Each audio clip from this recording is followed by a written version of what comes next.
চাঁদপুর বড় স্টেশন মাঝঘাটে হঠাৎ করেই ইলিশের সরবরাহ কমে গেছে, ফলে বাজারে ইলিশের দাম কেজি প্রতি 200 থেকে 300 টাকা পর্যন্ত বেড়ে গেছে।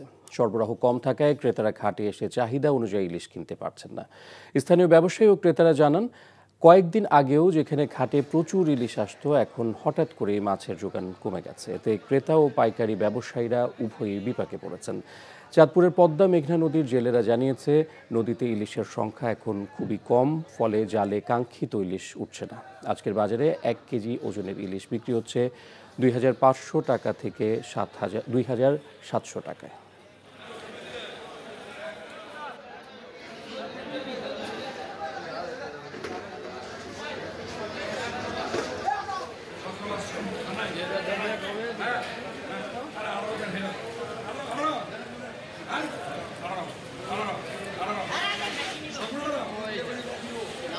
এ বিষয়ে জানতে যাচ্ছি চাঁদপুরে, সেখানে আছেন স্টাফ করেসপন্ডেন্ট শরীফুল ইসলাম, সরাসরি যোগ দিচ্ছেন আমাদের সঙ্গে।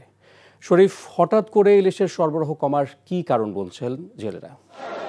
ইফতেখার, গত কয়েকদিন চাঁদপুরের মাঝঘাটে ইলিশের সরবরাহ থাকলেও আজ কিন্তু ইলিশের সরবরাহটা কিছুটা কমেছে।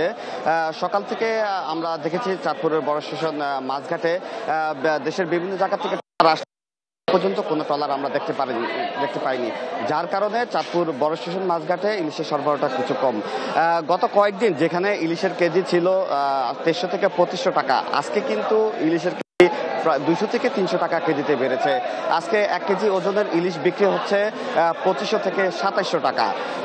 চাঁদপুরের যে পদ্মা মেঘনা জেলেরা বলছেন যে মা ইলিশ রক্ষা অভিযানের পর থেকে তারা কিন্তু নদীতে প্রচুর পরিমাণ চেষ্টা চালিয়ে যাচ্ছেন কাঙ্ক্ষিত ইলিশ ধরার জন্য, কিন্তু তাদের জালে কোনো কাঙ্ক্ষিত ইলিশ ধরা পড়ছে না।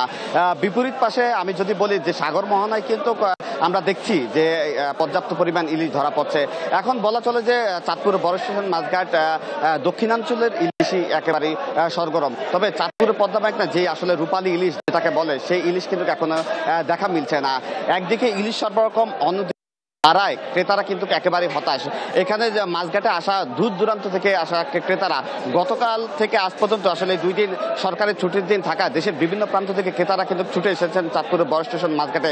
তারা কিন্তু আশানুরূপ যে ইলিশ কেনার যে আকাঙ্ক্ষা করছেন তা কিন্তু একেবারে কিনতে পারছেন না। এখানে এসে ঘুরে ফিরে দেখছেন কিন্তু আসলে ইলিশ কিনতে পারছে না। ইলিশের দামটা যে তারা আসলে কিনতে পারছে না। তারা দাবি করছেন যে আসলে কেন ইলিশের দামটা কমছে না, কোথায় সমস্যা, কেন বাজার নিয়ন্ত্রণ করা যাচ্ছে না, এই বিষয়ে আসলে প্রশাসনের হস্তক্ষেপ কামনা করেছেন।